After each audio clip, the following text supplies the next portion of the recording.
सभी को जय मसीह की डेली वचन में आपका स्वागत है।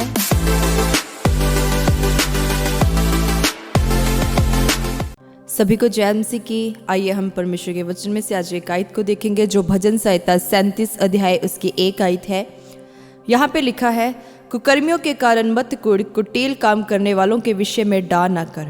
मेरे प्रियो, बाइबल बताती है कि परमेश्वर ने वचन में कहा, जब तू ऐसा व्यक्ति देखे जो कुकर्मी हो और उसके काम सफल हो रहे हो, उसके कारण मत कुढ़। जब तू एक ऐसा व्यक्ति देखे जो व्यभिचारी हो और फिर भी आशीषित हो रहा हो और आशीष को ले रहा हो, उसके विषय में तू शिकायत मत कर कि तू धर्मी है लेकिन संघर्ष कर रहा है और एक कुटिल कुकर्म करने वाला व्यक्ति आशीषित है। जब हम नूह के बेटे को देखते हैं तो जिस बेटे ने नूह को नंगा देखा था उसको श्राप मिला था, उसके वंश को श्राप मिला था। बाइबल कहती है तब भी उस श्रापित वंश के सारे बच्चे दुनियावी तौर से बहुत साल तक आशीषित रहे। इसलिए परमेश्वर अब्राहम को कहता है कि मैं तुझे कनान देश दूंगा। इस्राएलियों को कहता है कि मैं तुझे हित्तियों का, एमोरियों का, यबूसियों का, कनान का देश दूंगा, क्योंकि वह कनानी, वे हित्ती, वह सारे वंश उसी हाम के हैं जिसने अपने बाप को नंगा देखा। अगर आप नीनिवे को देखें जो नूह के बेटे से निकला, तो उस शहर को बार बार लूटा जाता था, बार बार वह शहर मुसीबतों में फंसता था, बार बार उस पर अटैक होते थे। इसके बावजूद फिर भी उनका मन परमेश्वर की ओर नहीं गया कि वह परमेश्वर की ओर मुड़े। मेरे प्रियो, इसीलिए कितना फ़ायदेमंद है धर्मी रहना, क्योंकि एक पापी अगर आशीषित भी हो जाए तो बाइबल कहती है उसकी आशीष बनी नहीं रहेगी।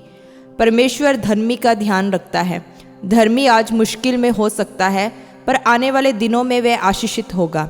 बाइबल बताती है कि वह व्यक्ति जिन्होंने अपने बाप को नंगे तन को ढका, उन्हें परमेश्वर ने फलवंत किया और आने वाली सभी आशीषें उन लोगों के लिए रखी।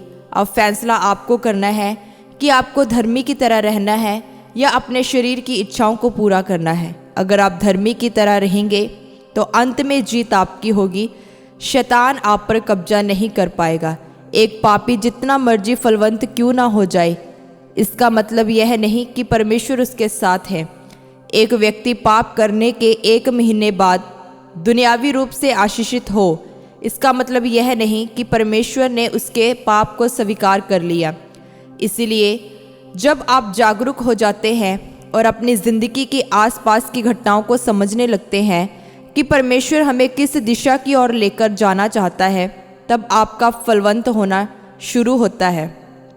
तब आप उन बंधनों को तोड़ते हैं जो आपके परिवार में श्राप, जो आपके घराने से हैं। आमीन।